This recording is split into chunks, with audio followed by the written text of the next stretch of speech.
முதலீட்டு ஒப்பந்தம் தொடர்பாகவும் இந்த வெளிநாட்டு பயணம் தொடர்பாகவும் வெள்ளை அறிக்கை வேணும்னு சொல்லிட்டு எதிர்க்கட்சிகள் தொடர்ந்து கோரிக்கை வச்சுட்டே வராங்க சார். அது தொடர்பாக உங்களுக்கு அமெரிக்க பயணத்துக்கு முன்னதாகவே உங்களை சந்தித்து தமிழ்நாட்டில் கடந்த 3 ஆண்டு காலத்தில் வந்த முதலீடுகளை பற்றி நான் விளக்கமாக சொல்லியிருக்கிறேன்.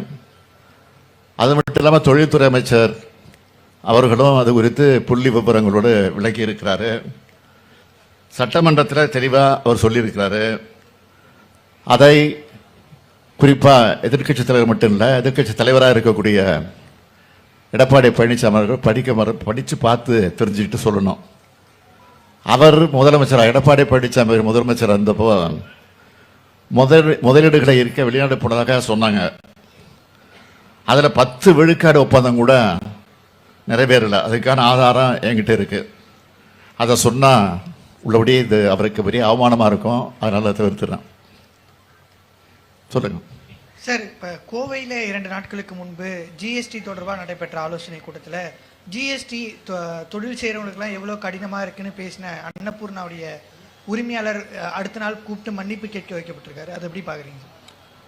ஜிஎஸ்டி குறித்த தொழில் முனைவோருடைய நியாயமான கோரிக்கைகளை அவர் முன்வைத்தார் என்பதற்காக அதனை ஒன்றிய அமைச்சர் கையாண்ட விதம் என்பது ரொம்ப எடுக்கப்பட வேண்டிய ஒன்று. அதை மக்கள் பார்த்துக்கிட்டு இருக்காங்க. அதாவது தமிழகத்துக்கு கிடைக்க வேண்டிய நிதி வேணும் அப்படின்னா புதிய கல்விக் கொள்கையை ஏற்றுக்கணும் அப்படின்னு மத்திய அமைச்சர் உங்களுடைய அந்த கோரிக்கைக்கு பதில் கொடுத்திருக்கார். அதே போல மெட்ரோ ரயில் ப்ராஜெக்ட் 2க்கு மத்திய அரசுடைய அந்த பங்களிப்பை இது வரைக்கும் கொடுக்கல. நேற்று முன்தினம் கூட மத்திய நிதியமைச்சர் நான் கடனுதவி பெற்று கொடுத்தோன்னு விளக்கியிருந்தாங்க. ஆனால் மத்திய அரசோட பங்களிப்பு கொடுக்கல. இந்த 2 பெரும் நிதி தேவையை வேணும், உடனடியாக வேணும்னு வலியுறுத்தி பிரதமரை நீங்கள் சந்தித்து வலியுறுத்துவீங்களா? நிச்சயமா, உறுதியாக. மற்ற விஷயத்தை பொறுத்த வரைக்கும் பள்ளி கல்வித்துறையில் நிதிக்கு புதிய கல்விக் கொள்கை ஏற்றுக்கொள்வது குறித்து தொடர்பாக ஏற்கனவே சம்பந்தப்பட்ட அமைச்சர்களும் அதிகாரிகளும் இப்போ சந்திச்சிருந்திருக்கிறாங்க. இது குறித்து பிரதமரிடத்தில் நான் உடனடியாக நேரம் கேட்டு நானும் அது குறித்து வலியுறுத்தி இருக்கிறேன் என்பதை உறுதியோடு தெரிவிச்சுக்கிறேன். சார், அமெரிக்கா பயணத்தின் போது எதிர்பார்த்த அளவு நம்ம முதலீடுகள் பெறப்பட்டிருக்கா? குறிப்பா ஏன்னா ஆந்திரா, தெலுங்கானால அந்த முதலமைச்சர்கள் அமெரிக்கா பயணத்தின் போது 25,000 கோடிக்கு மேல முதலீடுகள் ஈர்க்கப்பட்டதா குறிப்பிடப்பட்டிருக்கு. அது தொடர்பாக ராமதாஸ் அவர்கள் அறிக்கையிலும் மட்டும் குறைந்த அளவு முதலீடுகள் தான் இந்த அமெரிக்கா பயணத்தின் மூலம் ஈர்க்கப்பட்டதாக ஒரு குற்றம் சாட்டியிருக்காரு. இதை நீங்க எப்படி பாக்குறீங்க சார்? அதெல்லாம் அரசியல் நோக்கத்தோடு சொல்லப்படக்கூடிய விஷயங்கள். இதுல எங்களுக்கு நம்பிக்கை நாங்கள் எதிர்பார்த்த விட அதிகமான முதலீடுகள் வந்திருக்கு. அது உறுதியோடு வரக்கூடிய முதலீடுகளெல்லாம் வந்திருக்கு. அதில் எந்த சந்தேகம் பட வேண்டிய அவசியம் இல்லை.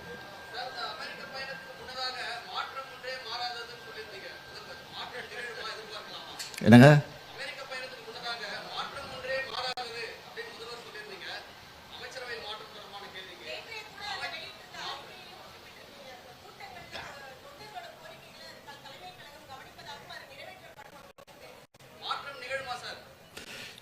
நாங்கள் திமுக என்பது சொன்னதை தான் செய்யும், சொல்வதை தான் செய்வோம். ஒரே வரையில் சொல்லிடுறேன்.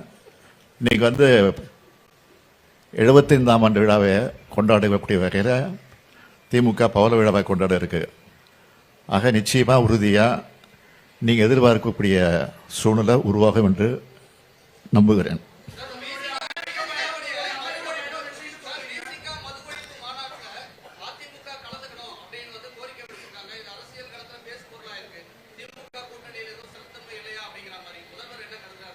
அது அவரே தெளிவாக திருமாவளவனே விளக்கம் சொல்லியிருக்காரு. அந்த விளக்கத்துக்கு மேலே நான் பெரிய விளக்கம் சொல்ல வேண்டிய அவசியம் இல்லை.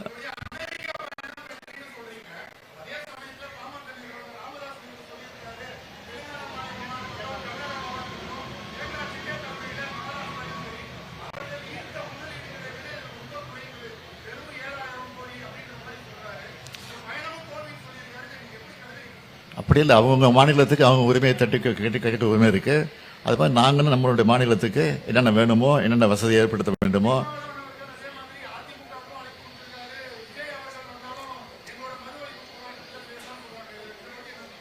திருமாவளவனே அதற்குரிய விளக்கத்தை கொடுத்துருக்காரு.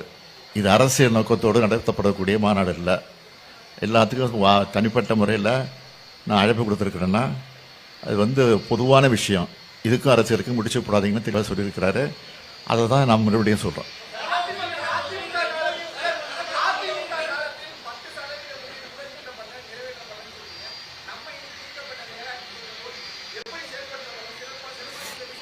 ஏற்கனவே நான் தான் சொல்லியிருக்கேன், ஏற்கனவே இதுக்கு விளக்கம் கொடுத்துருக்கிறேன். அமெரிக்கா போகிறதுக்கு முன்னாடியே சொல்லிட்டு போனேன், நிறைய நிருபர்கிட்ட சொல்லிட்டு போயிருக்கிறேன். சம்பந்தப்பட்ட தொழில்துறை அமைச்சர் அவர்களும் சொல்லியிருக்கிறாரு. சட்டமன்றத்திலையும் இது பதிவாயிருக்கு. ஏற்கனவே முதலீடு வந்தது, எவ்வளவு ஒரு வேலை கிடைச்சிருக்குன்னு சொல்லியிருக்கோம். இப்போவும் சொல்கிறோம், இப்போ வந்திருக்க முதலீடுகள் 100க்கு 100, 199 கூட சொல்ல மாட்டேன், 100க்கு 100 அதை நிறைவேற்றக்கூடிய வகையில் தான் இந்த முதலீடுகளை நாங்கள் ஈர்த்திருக்கிறோம். அதுக்கான விரைவான வேலை வாய்ப்புகளும் உருவாக்கப்படும். அது வருகிற போது உங்களுக்கு அவ்வப்போது சொல்லுவோம். பாதகம் செய்பவரை கண்டால் நாம் பயங்கொள்ளலாகாது பாப்பா, மோதி மிதித்து விடு பாப்பா, அவர் முகத்தில் உமிழ்ந்து விடு பாப்பா. அண்மை செய்திகளை உடனுக்குடன் தெரிந்து கொள்ள இணைந்திருங்கள் இயம்நாடு தொலைக்காட்சியுடன்.